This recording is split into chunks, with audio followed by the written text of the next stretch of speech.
The movie Another Day of Life is an anti-war, intense documentary with animation and original footage. It is based on the experience of a Polish journalist Ryszard Kapuscinski. The movie begins with him narrating and typewriting his experience. He states, "It was the end of the Vietnam War era in 1975. Although one war ended, the Cold War is still raging. USA and USSR are tearing the world apart to expand their influence. The same year the Portuguese Empire collapsed. After 5 years of domination, Portugal is leaving the African colonies. The last and most coveted, Angola. This crown jewel will soon be an independent country. Independence has been booked, it's on the calendar, November the 11th, which is just a month away. But as usual, it's never that simple. While the Portuguese flee, taking as much as they can, a civil war erupts between two Angola factions. To the winner, a land rich in diamonds and petrol. This is why the world's two powers have picked their side, and just like that, Angola has become the new Cold War chessboard. Russia backs MPLA while the capitals FNLA and UNITA have America watching their backs. Arms to the teeth, they want power at any price, most often the price of their brother's blood. The movie presents Kapuscinski's war journey, who is a journalist working for a Polish agency, being their only foreign reporter covering around 50 countries. The story begins in 1975 when he is in Luanda, the capital of Angola. He describes Luanda as a city of paranoia and chaos. It is a time of great distress and chaos. People are terrified by the possibility of a full-on attack on the capital. Therefore, everyone is packing their belongings and fleeing the country for their survival. Kapuscinski's co-worker Nelson tries to change his mind and stop him from going to the southern front, as it is very dangerous,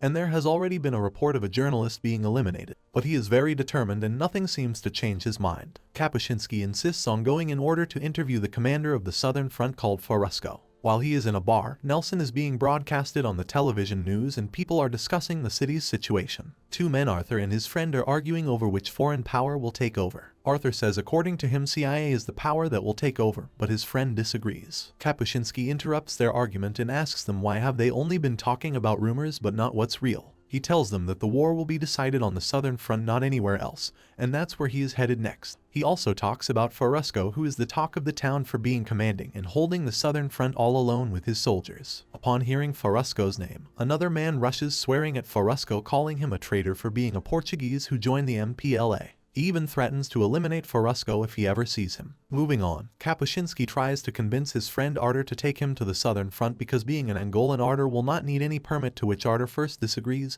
but later on agrees to take him there. Later at night they are drinking and dancing with some people who were seen celebrating the coming independence. But when he goes back to his hotel, everything seems to have turned upside down. The lady working there asks him to return to Poland as it is not safe there anymore. Confused about his decision of traveling to the southern front, Kapuscinski remembers a time when he was giving a speech to his students about always wanting more from life and never thinking that they have seen everything in life. The light and curiosity should always be present in them to discover new things in life. On the contrary, the city is dying and falling into darkness. One by one, everyone packs up their stuff in wooden crates and leaves the city for the sake of their lives. Thus, the whole country falls into anarchy. Not listening to anyone, Arthur and Kapuscinski begin their journey to the southern front in search of Farusco. On their way, they discuss Russian roulette and Arthur teaches Kapuscinski the correct way to greet at the checkpoint, because if he messes up even a bit with the greetings, he can get himself eliminated. They are filled with terror as they see a lot of destruction, and roads clogged with corpses on their way. And just when they stop for a while to stretch their legs, they get attacked by FNLA militants who open fire on them. Upon investigating, Kapuscinski messes up the greetings and they find out they are from MPLA, the opposing group. Just when the militant is about to chop Kapuscinski's head for being MPLA, he gets shot by a lady MPLA officer who saves them both and even treats the injured enemy too. After this incident, Arthur tries to talk Kapuscinski out of going to the south and bribes him with the idea of reporting today's incident before the FNLA does, but Kapuscinski disagrees and tells him he will go south no matter what. So this makes Arthur leave back for the city, and Kapuscinski leaves with the MPLA militia. On their way, the injured FNLA militia asks him to capture his photo so at least he will be remembered and people will know of his existence. When they arrive at Bangla, a man named Carlos questions him if he has lost his way, as Luanda is another way, upon which he tells Carlos he is headed south to meet Farusco. At Bangla, Kapuscinski meets another journalist, Luis Alberto, who seems to be waiting in line to meet Farusco. He also meets a senior of the militia called Daddy, to whom he requests to be sent to the south, but he refuses and says anyone who has ever been sent to the south has never returned back. According to Daddy, Farusco would be gone by now, so he won't be wasting his resources sending anyone to him. He suggests to Kapuscinski that he should rather write his story instead of Farusco, to which Kapuscinski suggests,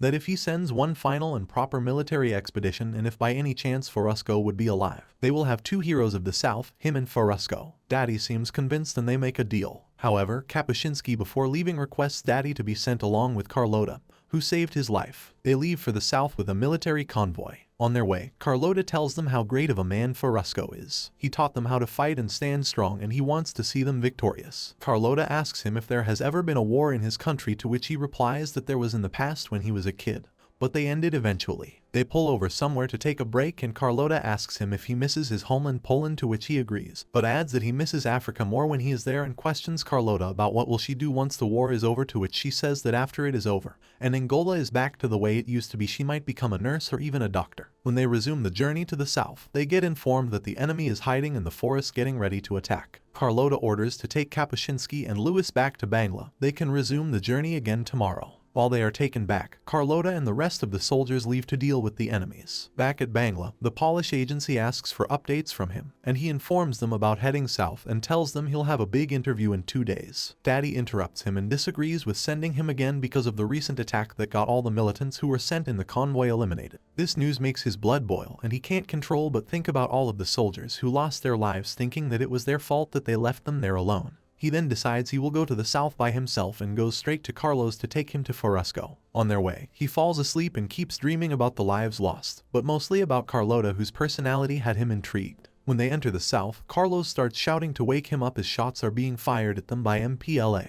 They reach the MPLA camp and greet them the correct way and Carlos clears it that they are not from FNLA. He tells them that he has come with gas tanks and a reporter from Poland. Hearing this, Forusco gets angry, telling they need supplies and Amos not a reporter. Later, Forusco asks him to ask whatever he wants to before FNLA starts shooting at them again. He questions Forusco about how has he held the southern front for this long and what about the South Africa, to which he answers that they want to capture Luanda and are already on the border with their tanks and armed cars with the help of CIA. The border is less than 100 kilometers from where they are standing. The only thing in between them is Forusco and his soldiers, who are now only 50 in numbers. While they are having this conversation, an old 81-year-old enters the boundary of MPLA, who Forusco says has been baking and selling bread for over 60 years and refuses to leave. He says that this woman doesn't do it in favor of any group but for her own living and survival. Saying this, Forusco ends the conversation and leaves. When night falls, Kapuscinski asks Forusco why did he change sides, to which he answers that they were sent as Portuguese paratroopers and were told they have to fight small boys who were almost 12 years old, and that's what made him change sides. He then sighs with sorrow that when he looks now, his soldiers are also young boys who will be gone in this war. Kapuscinski describes the situation with the Portuguese term confusão, meaning a state of anarchy, disorder,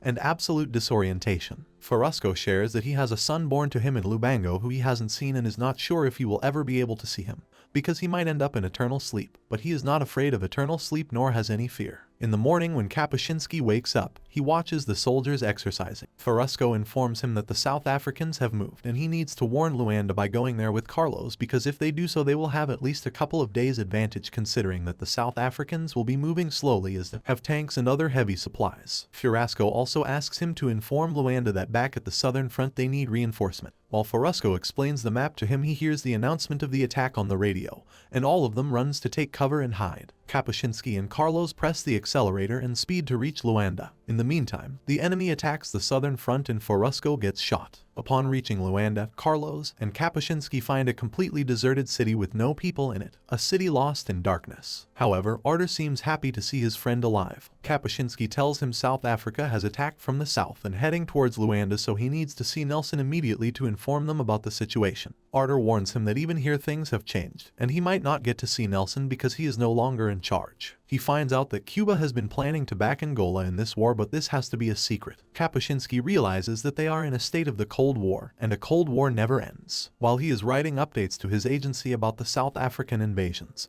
he has to decide whether he should or shouldn't give the information that only he knows. Arthur tells him if he gives this information, the CIA and America will not only back South Africa, but shall also remove Angola from the face of the map, eliminating millions of innocents. The future of Angola depends on his decision, as he thinks with himself that being a reporter, a piece of information as big as Cuba mobilizing against South Africa is an opportunity that every reporter wishes to get at least once in his life. While all this is happening, he remembers a session of his with his students where he is questioned by one of them that how a journalist cover events without having an inadvertent effect on their course. This question leaves him hanging to decide whether or not should he give the information which might endanger the MPLA. He finally decides against it and does not share the information and becomes the only journalist in the world with that important piece of info. Next is the beginning of an operation which they have named Operation Carlota after the Cuban slave Carlota, who then became a militia and gave her life fighting for Angola. With everything happening around him, Kapuscinski develops a special kind of depressiveness, a growing sense of danger